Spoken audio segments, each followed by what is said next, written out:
Assalamualaikum dear students and friends. This is Saqib Iqbal. Welcome on my YouTube channel Iqbal Biology. हमने cell cycle का chapter start किया हुआ है।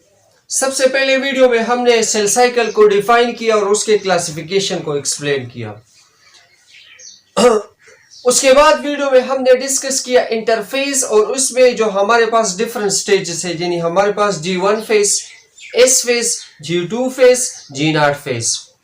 उसके बाद हमने एक्सप्लेन किया माइटोसिस और माइटोसिस में जो फिर फर्दर दो क्लासेस है, स्टेजेस है, हमने उसको डिफाइन किया, एक्सप्लेन किया कि हमारे पास कैरियोकाइनेसिस क्या होता है और साइटोकाइनेसिस क्या होता है। उसके बाद हमने डिस्कस किया प्रोफेज, मेटाफेज, एनाफेज, टेलोफेज और फिर हमने डिस्कस किया सिग्निफिकेंस ऑफ माइटोसिस। सो आज हम मियासिस स्टार्ट करेंगे। तकरीबन अगर आप माइटोसिस पे समझ गए हैं, उसके बारे में आपका कंसेप्ट क्लियर है, तो डेफिनेटली आपको यहाँ पर समझ जरूर आएगा इंशाल्लाह। सो चलो स्टार्ट लेते हैं मियासिस। सो सबसे पहले मैं आपको इसके हिस्ट्री के बारे में बताऊंगा कि हमारे पास मियासिस का जो वर्ड है ये किसने एक्सप्लेन किया, डिस्क्राइब किया और कब किया। सो हमारे पास 1876 में एक साइंटिस्ट था, that is known as the Oscar Hertwig. Oscar Hertwig ने मियासिस को डिस्कवर किया। कब? 1876 में। ये हमारे पास एमसीक्यूज बन सकता है बेटा, एमसीक्यूज। डेफिनेशन क्या है बेटा? ये हमारे पास सेल साइकिल या सेल डिवीजन का वो टाइप है जिसमें हमारे पास जो सेल में मौजूद क्रोमोसोम होते हैं। कितने क्रोमोसोम होते हैं? 46 होते हैं। ये 46 हमारे पास हाफ हो जाते हैं, यानी 46 का हाफ क्या है? 23 है। सो एक ऐसा सेल जिसमें हमारे पास 46 क्रोमोसोम हो बेटा। अब ये इससे हमारे पास जब 4 सेल बनेंगे, सो उसमें हमारे पास कितने होंगे बेटा? 23 क्रोमोसोम उसमें हमारे पास होंगे। सो कहने का मतलब क्या है बेटा कि the type of cell cycle, ये सेल साइकिल या सेल डिवीजन का वो टाइप है in which each daughter cell receive half number of chromosome from parental cell. जो नए सेल बनेंगे वो half number of chromosome receive करेंगे। हाफ नंबर का क्या मतलब है कि अगर पेरेंटल सेल में हमारे पास 46 क्रोमोसोम है, सो इससे जब हमारे पास न्यू सेल बनेंगे, अगर पेरेंटल सेल में हमारे पास 46 सेल है, 46 क्रोमोसोम है, तो इससे जो नए सेल बनेंगे उसमें हमारे पास कितने क्रोमोसोम होंगे? 23 होंगे। यानी अब ये हाफ हुआ। हाफ क्यों हुआ मैं इंशाल्लाह इसके प्रोसेस में एक्सप्लेन करूंगा कि किस तरह ये हाफ हुआ। सो यहां पर अगर आप देखें तो ये नंबर ऑफ क्रोमोसोम मेरे ख्याल में डिक्रीज नहीं हुआ क्या? 46 से 23 डिक्रीज हुआ ना, यानी 46 से कम होकर 23 बन गया। सो इसको मैं एक और नाम भी दे सकता हूं, that is known as the reductional division. Reductional division हमारे पास इसका मतलब ये है कि इसमें हमारे पास क्रोमोसोम बेटा कम हुए, रिड्यूस हुए, कम हुए बेटा। सो इसको हम रिडक्शनल डिवीजन भी कह सकते हैं। चलो देखते हैं कि मियासिस में हमारे पास एक सेल से कितने सेल बनते हैं। अगर हम माइटोसिस में देखें तो उसमें हमारे पास क्या होता था कि एक सेल से हमारे पास 2 सेल बनते थे इस तरह। लेकिन जब हम बात करेंगे किस चीज की? मियासिस की बात करेंगे, सो इसमें हमारे पास क्या होगा? एक सेल से हमारे पास 4 सेल बनेंगे, यानी ये हमारे पास क्या है? 1 सेल है। इससे हमारे पास ये 1 2 3 4, इससे हमारे पास 4 सेल बनेंगे। अगर हम मियासिस को देखें तो मियासिस के फिर फर्दर 2 क्लासेस है बेटा। एक हमारे पास है मियासिस के फिर फर्दर 2 क्लासेस है, मियासिस 1 और मियासिस 2। मियासिस 2 में हमारे पास 2 सेल बनते हैं और फिर मियासिस 1 में भी हमारे पास 2 सेल बनते हैं और मियासिस 2 में भी हमारे पास 2 सेल बनते हैं। सो 2 सेल हमारे पास मियासिस 1 में बनते हैं और 2 सेल हमारे पास मियासिस 2 में बनते हैं। तो कुल मिला के हमारे पास 4 सेल न्यू सेल बनते हैं बेटा।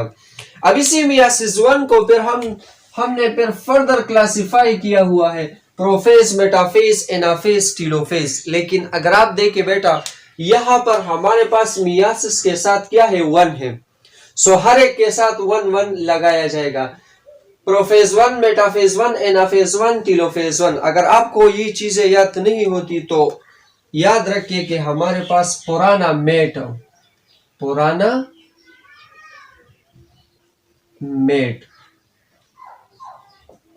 सो पी पुराना से मैंने पी लिया और ये हमारे पास PMAT यानी प्रोफेज, मेटाफेज, एनाफेज, टीलोफेज। इस तरह आप आसानी से याद कर सकते हैं। अब सबसे पहले हम डिस्कस करते हैं प्रोफेज 1 को। याद रखिए बेटा इंपॉर्टेंट एमसीक्यूज, अनदर एमसीक्यूज बन सकता है कि प्रोफेज हमारे पास कितना % टाइम लेता है। सो ये हमारे पास मियासिस 1 में तो हमारे पास 4 स्टेजेस है ना, प्रोफेज 1, मेटाफेज 1, एनाफेज 1, टीलोफेज 1 है ना। सबसे ज्यादा टाइम हमारे पास ये प्रोफेज 1 लेता है। कितना टाइम लेता है? राउंड अबाउट 90% टाइम ये हमारे पास स्पेंड करता है, ले लेता है बेटा।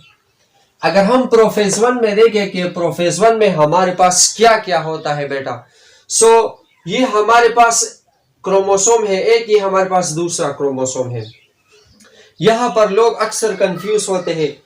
इस प्रोसेस को एक्सप्लेन करने से पहले मैं आपको चंद बातें एक्सप्लेन करूंगा, उसको आप समझेंगे तभी जाके आपका कंसेप्ट इसके बारे में क्लियर होगा बेटा। सो यहां पर हमारे पास सबसे पहले होमोलोगस क्रोमोसोम है। देखिए होमोलोगस होमो का मतलब है सेम, वो क्रोमोसोम जो साइज और शेप में सेम होते हैं।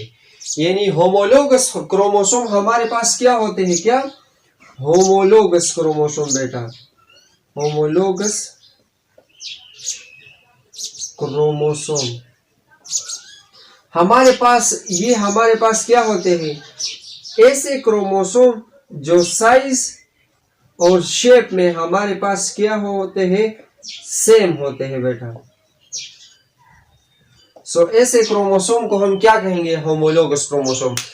मतलब कि हमारे पास एक क्रोमोसोम ये है, दूसरा क्रोमोसोम ये है। अगर हम इसी क्रोमोसोम को और इसी क्रोमोसोम को देखें तो ये हमारे पास साइज में सेम है। देखिए बेटा इसका साइज कितना है? इतना है। और इसका साइज हमारे पास कितना है? वो भी इतना है। सो अगर हम इस क्रोमोसोम को देखें तो ये हमारे पास साइज और शेप दोनों में हमारे पास सेम है। सो इसको मैं क्या कह सकता हूं? Homologous chromosome. अब ये तो हुआ होमोलोगस क्रोमोसोम।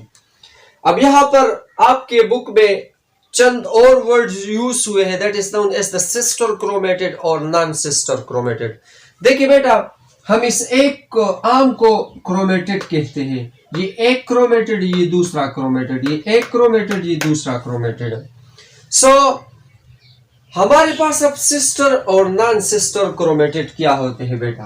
गौर से देखिए बेटा, ये हमारे पास लेट सपोज 2 क्रोमोसोम है बेटा। एक क्रोमोसोम हमारे पास ये है,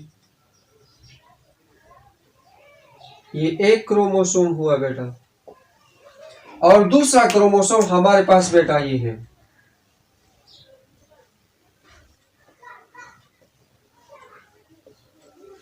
दूसरा क्रोमोसोम हमारे पास ही है। जब मैं इस क्रोमेटिड को कंपेयर करूंगा, ये वाला जो क्रोमेटिड है बेटा, ये वाला जो क्रोमेटिड है, जब मैं इसको कंपेयर करूंगा इसके साथ, यानी क्रोमोसोम सेम है, यानी सेम क्रोमोसोम के जो क्रोमेटिड है, इसको मैं कहता हूं बेटा सिस्टर क्रोमेटिड। लेकिन जब मैं इसी एक क्रोमोसोम को कंपेयर करूंगा इसी दूसरे क्रोमोसोम के साथ, यानी इस तरह, सो अभी हमारे पास क्या होंगे? नॉन सिस्टर क्रोमेटिड कहलाएंगे। सो ये हमारे पास सिस्टर और नॉन सिस्टर का कंसेप्ट है। सिस्टर में हमारे पास क्या होता है कि सिस्टर क्रोमेटिड में एक क्रोमोसोम के 2 क्रोमेटिड को हम क्या कहते हैं? Sister chromatid. और नॉन सिस्टर क्या है कि डिफरेंट क्रोमोसोम के जो क्रोमेटिड होते हैं उसको हम क्या कहते हैं? Non sister chromatid. So prophase में हमारे पास क्या होता है? जो हमारे पास होमोलोगस क्रोमोसोम होते हैं, ये एक क्रोमोसोम, ये दूसरा, ये दोनों हमारे पास क्या है? होमोलोगस क्रोमोसोम होते हैं। ये होमोलोगस क्रोमोसोम इसी तरह कंडेंस होते हैं, करीब आ जाते हैं, कंडेंस होते हैं। ये यहाँ से हमारे पास करीब आ जाता है और ये यहाँ से हमारे पास करीब आ जाता है। सो ये अगर आप इसको देखें तो ये हमारे पास करीब आ गए हैं, यानी एक अट्रैक्टिव सा फोर्स इसके दरमियान बन गया है। सो फर्स्ट स्टेप में हमारे पास क्या होता है कि हमारे पास ये जो होमोलोगस क्रोमोसोम है ये हमारे पास इसी तरह करीब आ गए। ये हमारे पास होमोलोगस क्रोमोसोम है लेट सपोज।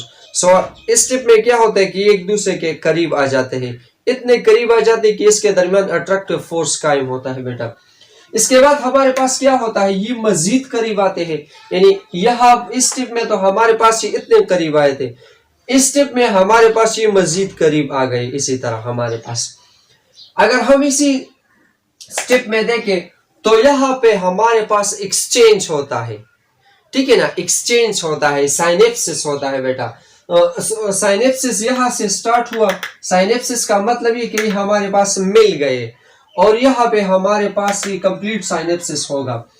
ये जो हमारे पास स्ट्रक्चर बना है, जब ये हमारे पास दो क्रोमोसोम करीब होते हैं, इससे हमारे पास स्ट्रक्चर बना है, इसको हम क्या कहते हैं, साइनेप्टोनिमल कॉम्प्लेक्स कह सकते हैं बेटा। सो इस स्टेप पे हमारे पास क्या होता है कि एक्सचेंज होता है। सॉरी बेटा, इस स्टेप में हमारे पास क्या होता है, एक्सचेंज होता है, क्रॉसिंग ओवर होता है।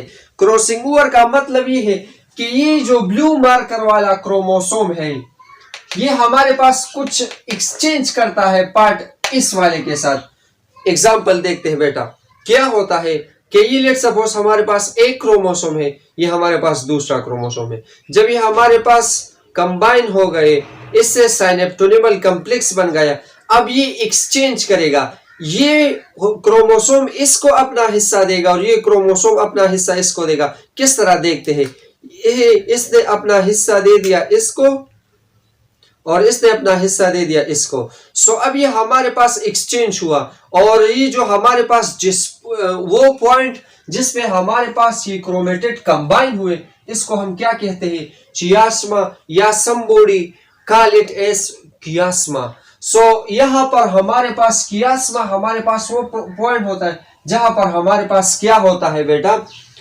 क्रॉसिंग ओवर होता है। क्रॉसिंग ओवर का मतलब ये है कि एक्सचेंज हुआ बिटवीन क्रोमेटिड, ठीक है ना बेटा। इसके अलावा हमारे पास इस स्टेप में क्या होता है, हमारे पास न्यूक्लियोलाई डिसअपेयर होता है। जो हमारे पास बेटा न्यूक्लियस में मौजूद है हमारे पास, लेट सपोज सेल है, ये इसका न्यूक्लियस है। इसी न्यूक्लियस में हमारे पास इसी तरह स्फेरिकल लाइक स्ट्रक्चर मौजूद होता है, जिसको हम क्या कहते हैं बेटा, न्यूक्लियोलस। सो इस स्टेप में हमारे पास क्या होता है, ये न्यूक्लियोलस इसी तरह डिसअपेयर हो जाता है। और मजीद ये कि जो हमारे पास न्यूक्लियस का मेम्ब्रेन है, जिसको हम न्यूक्लियर मेम्ब्रेन कहते हैं, ये हमारे पास इसी तरह ब्रेक हो जाता है। सो हमारे पास क्या होता है कि न्यूक्लियोलाई या न्यूक्लियस हमारे पास क्या होता है, डिसअपेयर होता है। न्यूक्लियर मेम्ब्रेन हमारे पास ब्रेक होता है।